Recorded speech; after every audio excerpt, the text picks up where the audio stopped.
بسم اللہ الرحمن الرحیم۔ پاک فوج کے نئے سپہ سالار جنرل عاصم منیر صاحب مقرر ہو چکے ہیں۔ انشاءاللہ جلد وہ حلف اٹھائیں گے۔ امید ہے وہ پاکستان کے لیے، ہمارے مذہب اسلام کے لیے اور پاکستان کی قوم کے لیے ایک مخلص سپہ سالار ثابت ہوں گے۔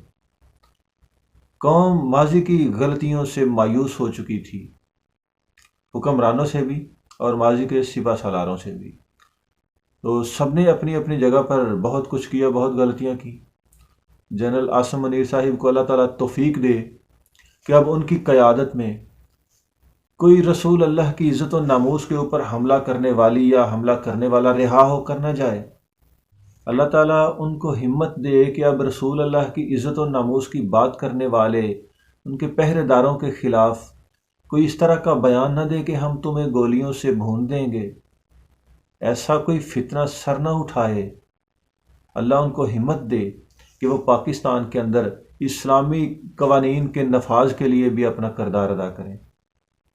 اللہ تعالیٰ جنرل عاصم منیر صاحب کو یہ ہمت دے کہ وہ پاکستان کے اندر بیٹھے ہوئے جو پاکستان اور اسلام کے دشمن ہیں ان کو پہچانیں اور ان کا خاتمہ کریں۔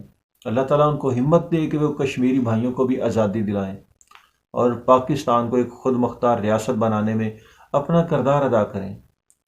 اللہ تعالیٰ ان کو یہ ہمت دے کہ وہ اپنی ڈیوٹیز سر انجام دیں اور جو ملک کے لیے بہتر ہیں ان کا ساتھ دیں۔ ماضی کے جو غلط معاملات، جو غلط فیصلے دیکھنے کو ملے ہیں، اس طرح کی کوئی غلطی نہ ہو۔ ذوالفقار علی بھٹو صاحب اور جنرل ضیاء الحق والا واقعہ نہ ہو۔ اللہ کرے کہ اب ایسا کوئی معاملہ نہ آئے کہ نواز شریف نے جنرل مشرف کو چیف آف آرمی سٹاف بنایا اور جنرل مشرف نے نواز شریف کے ساتھ کیا کیا اور پھر پاکستان کے ساتھ کیا کیا۔ نواز شریف نے جنرل باجوہ صاحب کو چیف آف آرمی سٹاف بنایا اور انہوں نے ان کے ساتھ کیا کیا، اور پھر پاکستان کے ساتھ کیا کیا کہ ایک فتنے کو پاکستان کے اوپر لاد دیا۔ آج اس کا خمیازہ پاکستان میں ایک ایک فرد ادا کر رہا ہے، بھگت رہا ہے۔ تو جنرل باجوہ صاحب کو اپنی غلطی کا احساس بھی ہوا تھا، انہوں نے اس کا ازالہ کرنے کی کوشش کی ہے، اور جنرل باجوہ صاحب نے جس احسان فراموش کے اوپر نیکی کرنے کی کوشش کی تھی، وہ اس نے بتا دیا کہ وہ نیکی کے قابل نہیں تھا۔ بچھو کے اوپر نیکی کرو گے تو وہ ڈنگ مارے گا۔ پاکستان کے اندر آج تک سوشل میڈیا کے اوپر جتنی گالیاں جنرل باجوہ صاحب کو دی جا چکی ہیں، اور انہی انسان فراموش ٹولے کی طرف سے، ان کے لیڈر کی طرف سے، ان کے حواریوں کی طرف سے آج تک ان کے خلاف ٹرینڈ چل رہے ہیں۔ جنرل باجوہ صاحب نے ایک گھٹیا نسل کے اوپر نیکی کرنے کی کوشش کی تھی، اور وہ برائی بن کر پورے پاکستان کے گلے میں لٹک گئی ہے۔